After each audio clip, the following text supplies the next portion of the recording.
A very useful feature in Power Query is the ability to create or add a column that's what they call a conditional column.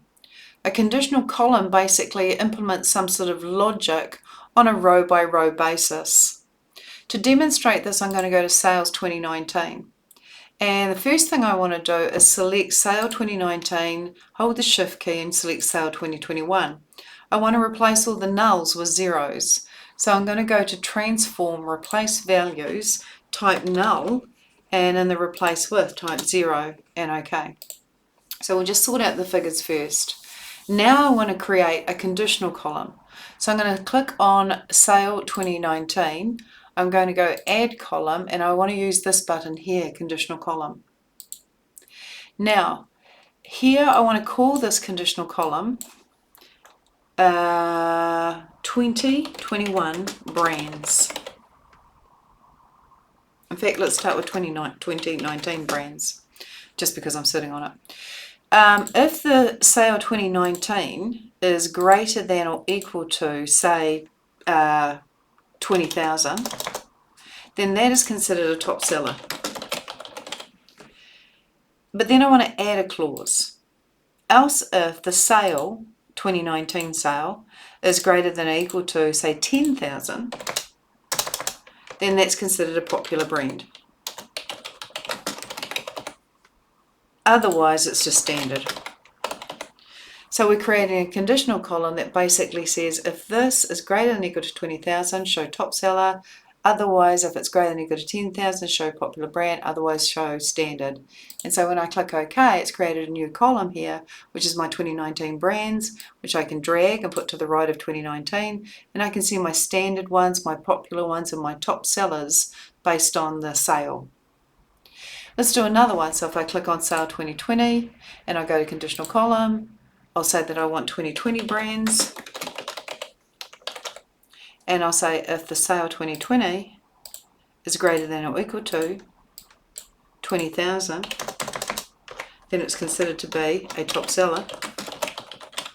If it's greater than equal to 10,000, then it's considered a popular brand. Otherwise, it's standard.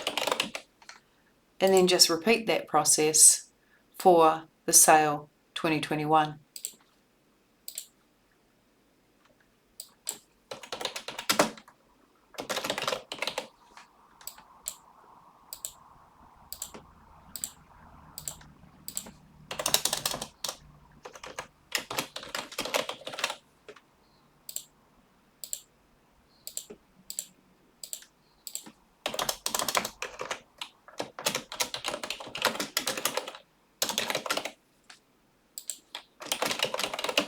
And so I've created 3 conditional columns. Now I want to create another conditional column, and this is to show the financial quarters for this particular company. Now the financial quarters, the first quarter starts in April. 1st of April is the first quarter. And so I'm going to be quarterizing the month. So I'll choose month, I'll choose conditional column. I want to call it financial quarters.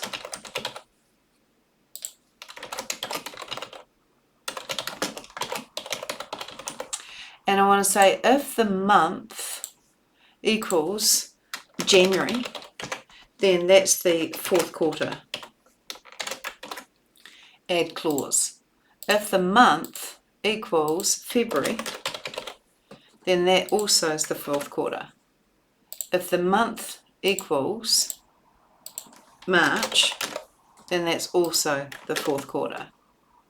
But if the month equals April, then that is the 1st quarter. And if the month equals May, then that is the 1st quarter.